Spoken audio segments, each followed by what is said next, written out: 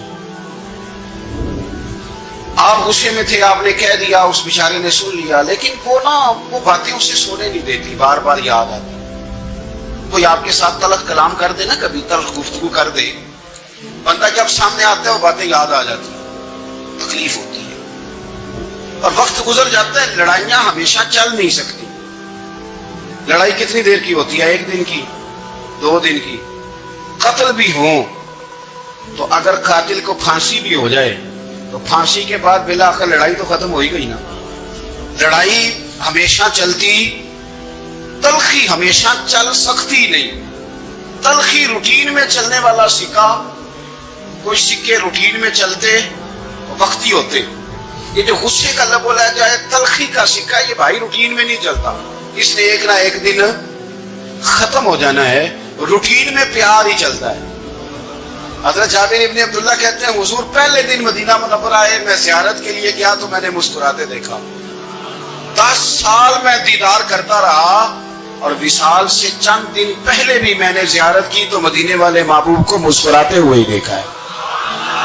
یہ جو آپ کا لب و لہجہ ہے نا، اخلاق والا، حسن والا، مسکرانے والا، یہ لب و لہجہ نا ذرا لمبا چلتا ہے، یہ روٹین ہے، یہ روز چلے گا۔ یہ سکہ وہ ہے جو رائج الوقت رہتا ہے، یہ کبھی بھی ختم ہونے والا یہ خزانہ ہے۔ تو یہ جو آپ کا تلخ لب و لہجہ ہے، یہ روٹین نہیں۔ عارف قومی رحمۃ اللہ علیہ فرماتے ہیں کہ مثال دینے کے لیے بات سمجھاتے ہیں، فرماتے ہیں ایک شخص جنگل میں لکڑیاں کاٹنے جایا کرتا تھا تو شیر سے دوستی ہو گئی، یعنی ڈائریکٹ بادشاہ سے دوستی ہو گئی، اور بادشاہ بھی وہ جو جنگل کا بادشاہ ہے، جنگل کے بادشاہ سے دوستی ہو گئی۔ اب وہ لکڑہارا غریب آدمی تھا، لکڑیاں تو کاٹنی ہوتی تھی، تو وہ جنگل کا بادشاہ اعلان کر دیتا جانوروں کو کہ میرا دوست ہے، ایک تو کوئی تنگ نہ کرے، اور دوسرا یہ کہ سب لوگ مل کے اس کے ساتھ تعاون کریں۔ کبھی کوئی جانور لکڑیاں اکٹھی کراتا، کبھی کوئی اپنی پشت پہ گدھا، بیل، گھوڑا، خچر رکھ کے وہ لکڑیاں باہر چھوڑنے آتا۔ اب اس کی بڑی دھوم مچ گئی جنگل کے اندر، لکڑہارا مزدور تھا، وہ بادشاہ سے دوستی کر کے بادشاہ بن گیا۔ وہ گھر آ کے نا بیوی کو اکثر بتاتا کہ میرا ایک دوست ہے، میں جاتا ہوں تو ساری پہلے ہی مخلوق کھڑی ہوتی ہے میرے استقبال کے لیے۔ دوستی جو بڑے سے ہو گئی ہے۔ بنا ہے شاہ کا مصاحب تو پھرے ہے اتراتا، وگرنہ شہر میں غالب کی آبرو کیا ہے۔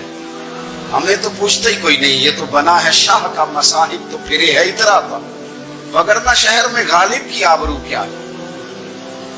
تو وہ لوگوں کو بتاتا، بیوی کو بھی بتاتا دوست ہے، تو بیوی کہنے لگی اتنے تو تعریفیں کرتا، یہ نہیں بتایا کہ وہ جنگل کا شیر ہے، پندیدہ دوست بتا دیا۔ بیوی کہنے لگ گئی کہ تو اتنا جو اس کا ذکر کرتا ہے تو کسی دن بلا نا، بلا کسی دن تاکہ اس کی دعوت کریں۔ اب اس نے پھر نہ اس کو پردے میں رکھا، کیا کہتے ہیں آج کل سرپرائز دینا ہے، مگر سرپرائز دینا ہے، پردے میں رکھا کہ وہ شیر ہے۔ تو وہ بلا لیا گھر، اب اس کے لیے کچا گوشت، ظاہر ہے شیر نے کچا گوشت دکھانا تھا۔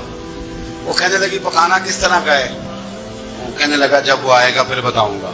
اب وہ کچا گوشت 2-3 بکرے ذبح کر کے ڈال دیے، وہ آ گیا شیر۔ عارف رومی کہتے ہیں جب وہ آیا نا تو اس کی بیوی نے دیکھا، اس نے ایک سخت جملہ کہہ دیا، کہنے لگی اوہو میں سمجھی تھی پتہ نہیں کون ہے، اس طرح کی درندے تیرے یار ہیں، کتے بلے دوست بنائے ہوئے ہیں، یہ کیا بات ہے؟ خیر وہ شیر نے سن لیا، گوشت کھایا, وہ چلا گیا. اگلے دن لکڑ آ رہا, لکڑیاں کاٹنے گیا تو شیر نے ملاقات کرتے ہی لکڑ آرے سے کہا کہ یہ نا کلاڑی اٹھا اور میری پشت پہ نا ایک زخم کر دے. اس نے کہا نہیں میں یہ کام نہیں کرتا, تو میرا دوست ہے. اس نے کہا سن بھائی, میں نے پیار سے کہا تو مان جا, ورنہ میں ہوں شیر, میں نے تجھ سے منوا ہی لینا, میں کوئی تکلیف دوں گا مناسب نہیں, تو کر. اس نے کلاڑی اٹھائی اور اس کی پشت پہ ایک زور سے زخم لگا دیا, خون بہنے لگا. اس نے کہا تو نے آج کے بعد آنا ہے, لکڑیاں کاٹنی ہے, تجھے کوئی کچھ نہیں کہے گا, بس یہ ایک حکمت تھی جو میں نے کیا ہے. قصہ مختصر. وہ آتا رہا, لکڑیاں ملتی رہی, خدمت بھی ہوتی رہی. 6-8 ماہ گزر گئے. ایک دن شیر اس سے کہنے لگا یہ میرے ذرا بال اٹھا کے دیکھ, جو تُو نے زخم لگایا تھا وہ کہاں پہ ہے. اس نے وہ بال اٹھا کے دیکھا تو زخم ملا ہی نہیں, کئی جگہ پہ ٹٹولا کا یار یہاں تھا یہاں تھا یہاں تھا. شیر نے پھر کیا کمال جملہ کہا. اس نے کہا کہ وہ جو کلاڑی کا زخم تو نے لگایا تھا نا وہ مکمل ہو گیا, لیکن تیری بیوی کا جو لہجہ تھا اور اس کی جو تلخی تھی وہ آج تک میرے ذہن میں موجود ہے, وہ ابھی بھی مجھے تکلیف دیتی ہے. تو بات سوچتا ہوں مجھے اس نے درندہ کہا, اس نے میرے بارے میں اتنے کچے اور کمزور اور سخت جملے کہے, تو وہ بات مجھے بھولتی, وہ آج بھی میرے ذہن میں اسی طرح گونجتی ہے. تلخ جملے جو اس نے کہے اور خوفناک جو انداز اس نے اختیار کیا, وہ بات مجھے کبھی بھی بھولتی. تو آپ کے لفظ لوگوں کو بھول جاتے ہیں پر لہجہ یاد رہتا ہے اگر ہم اپنے لہجے پر تھوڑی توجہ ہی کر لیں. کچھ لوگ کہتے ہیں جی میرا جی روٹین یہ ہے بات کرنے کی, تو یہ یاد رکھنا کسی وقت ایسا بھی ہوتا ہے کہ شیر کو سوا شیر مل جاتا ہے. رحمت اللہ علیہ درویش تھے دلی کے, بہت سارے لوگ مرید تھے. ایک بڑا خدمت گزار مرید تھا, مزدوری کرتا تھا, غریب تھا. تو 6 بیٹیاں تھیں اس کی. حضرت صاحب کے پاس روز آ کے کہتا حضور بچیوں کے لیے دعا کرے, اللہ کوئی اسباب پیدا کر دے. ایک بچی کی شادی کا خرچہ 1000 دینار ہے اور میں غریب ہوں. حضرت صاحب دعا کر دیتے. خانقاہ شریف کے تھوڑے ہی فاصلے پر حضرت جہاں بیٹھ کے مریدوں کی تربیت کرتے تھے, اس سے تھوڑا ہی فاصلے پر نا ایک عیسائی رہتا تھا, بڑا مالدار تھا, بڑی سارے اونٹ گائے بھیڑ بکریاں رکھی ہوئی تھی, اور حضرت شریف الدین رحمت اللہ علیہ کی بڑی مخالفت کرتا تھا.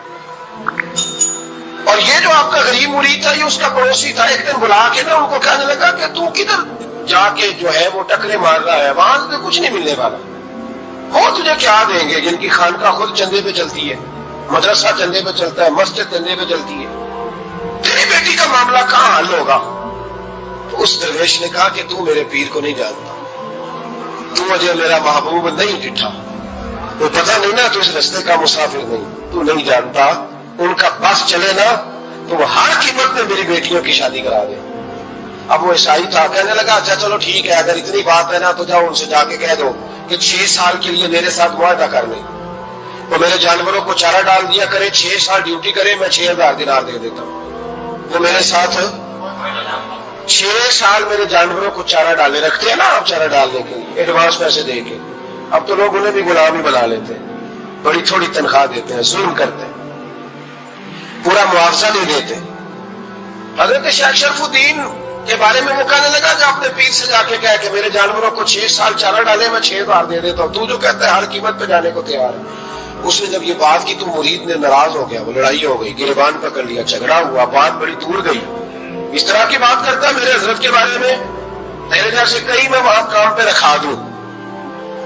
جب وہ بڑی بحث ہوئی, بات محلے میں علاقے میں پھیل گئی, دنیا نے سن لی, تو شیخ شرف الدین تک بھی پہنچ گئی. اس طرح جھگڑا ہوا ہے. لوگ سو گئے عشاء کی نماز کے بعد. حضرت صاحب نے نا سر پہ کپڑا لیا, اس عیسائی کے دروازے پہ دستک دی, وہ باہر آیا, فرمانے لگے لوگ تو سوچ سمجھ کے ملازم رکھتے ہیں, تو نے بھی تو سوچ ہی لیا ہوگا, تبھی تو مجھے آفر کی ہے. تو اپنی آفر پہ قائم ہے, واقعی مجھے رکھ لے گا اور 6000 دینار دے دے گا. کہنے لگا جا بابا کام کر اپنا. فرمایا نہیں, تو نے اتنے لوگوں میں بات کی, اتنی بحث ہوئی, تو قائم ہے. کہنے لگا میں تو قائم ہوں پر آپ نے نہیں قائم رہنا. فرمایا میں سوچ سمجھ کے آیا ہوں.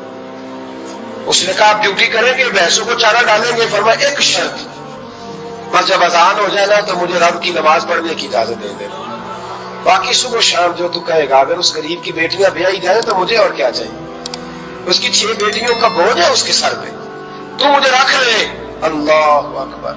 وہ کہنے لگا چلے بھی میرے ساتھ خط بندگی کر لیں. آج کل ہم اسٹامپ کرتے ہیں, اس زمانے میں خط بندگی ہوتا تھا, غلامی کا خط. قاضی شہر کے پاس, یعنی اس کا خیال تھا کہ چلو اسٹامپ کی بات کروں گا تو بھاگ جائیں گے. فرمایا چل میں تیار ہوں. قاضی تک گئے, طے ہو گیا, 6,000 دینار دے دیے. حضرت نے مرید کو بلایا, فرمایا پتر یہ لے جا, جا میری بیٹیوں کو روانہ کر دے. کہنے لگا حضور یہ کیا کر رہے ہو آپ, کچھ سوچے. فرمایا یار جب تجھے بیٹا بنا لیا تو پھر میری پوتیاں تو لگتی ہیں نا, میرا حق تو بنتا ہے نا, جا کے ڈیوٹی کر, ان کو بیاہ دے. بات پھیل گئی. بادشاہ بھی حقیقت مند تھا, وہ 12,000 دینار لے کے پہنچا. کیا بتاؤں ان رب کے بندوں کا دل کیسا ہوتا ہے, کیا درد ہوتا ہے, کیا رنگ. 12,000 دینار لے کے بادشاہ آیا اور آگے حضرت کو پیش کیے کہ حضور آپ دیں اس عیسائی کو ڈبل دیں اور جائے کام کریں. آپ فرمانے لگے تو پیسے دے, شرطیں نہ لگا, میرا جہاں دل کرے گا میں خرچ کروں گا. ابھی تو لطف آ رہا ہے, ابھی تو ذائقہ آیا ہے کچھ کرنے کا. پیسے دینے یا تو دے, پابندی نہ لگا, جہاں میرا دل کرے گا میں. اس نے کہا حضور ٹھیک ہے رکھ لے. حضرت نے فجر مسجد میں پڑھی, جیب میں 12,000 دینار تھے. اعلان فرمایا بھی کسی اور کی بیٹی بھی بیٹھی ہے تو پیسے میرے پاس ہے. وہ 12,000 دینار بھی بانٹ دیا, اور 12,000 دینار بانٹ کے تو پھر چلے گئے کھیت میں چارہ کاٹنے. اس عیسائی کو کسی نے بتلایا کہ ان کے پاس تو 12,000 آیا ہے پر تجھ سے جان نہیں چھڑائی انہوں نے. وعدہ یہ ہوا تھا کہ 6 دیں گے تو جائیں گے, جب تک دیں گے نہیں تیرے گھر میں کام کریں گے. وہ نہ چارہ کاٹ رہے تھے. حضرت صاحب تو وہاں پہنچ گیا, دور جا کے کھڑا ہو گیا. کہنے لگا بابا پہلے تو میں نے مسلمانوں کے اخلاق سنے تھے, اب تو میں نے دیکھ بھی لیے, پر یہ بتا جب 12,000 آیا تھا جان کیوں نہیں چھڑائی. تو حضرت چارہ کاٹتے کاٹتے رو پڑے. فرمانے لگے تو نہیں نہ جانتا یہ بیٹیاں سانجی ہوتی ہیں, پتہ نہیں نا. میرے رسول پاک نے تو خاتم تائی کی بیٹی کے سر پہ کپڑا رکھ کے کہا تھا بیٹیاں برابر ہوتی ہیں. تو یہ نہیں پتا جب اس کی 6 بیٹیوں کی شادی ہوئی ہے میرے اندر روحانیت کتنی بڑی ہے. فرمایا پھر 12,000 آیا ہے تو 2-4 بچیاں پھر گئی ہیں. یہ نہیں پتا میں اندر سے راضی کتنا ہوں, میں تیری نوکری کرتا رہوں گا, پتہ نہیں اللہ کتنی بیٹیوں کو بیاہ دے گا. اتنا رویا وہ عیسائی کے پیروں میں بیٹھ گیا. کہنے لگا بابا میں نے تیری مخالفت کی ہے پر تیرے قریب آ کے پتہ چلا ہے تو بہت اونچے اخلاق کا مالک ہے, اور اگر تیرا یہ مقام ہے تو تجھے اخلاق سکھانے والے محمد عربی کی شان کتنی ہوگی. ظالم کی بولیے جاتے نہیں لوگ جھوٹے گواہ بن کے. وکیل صاحب کو نہیں پتا ہوتا کہ یہ بندہ مجرم ہے جو میرے پاس آیا, کیا مجرموں کے وکیل نہیں ہوتے؟ بولے اس کو پتہ نہیں ہوتا وکیل صاحب کو کہ یہ صاحب مجرم ہے, میرے پاس مقدمہ لے کے آئے. اور اگر بے ادبی نہ ہو جائے تو میرا خیال ہے قاضی عدالت کو بھی پتا ہوتا ہے کہ مجرم کون ہے اور مظلوم. میرے نبی پاک صلی اللہ علیہ وسلم نے اس قدر زیادہ سختی فرمائی اس مسئلے میں. فرمایا جس کو پتا تھا کہ فلاں آدمی ظالم ہے, ظلم کر رہا ہے, پھر وہ ظالم کا گواہ بنا یا اس نے ظالم کی مدد کی, کتنی کی؟ شارحین لکھتے ہیں چاہے اس نے ایک جملہ بول کے کی, چاہے ایک, سارے بولیے, چاہے ایک غریب کو اس نے ظلم کیا تو کہتے ہیں علاج یہ, چاہے ایک جملہ بول کے کی. شارحین اس حدیث کی شرح میں لکھتے ہیں ایک جملہ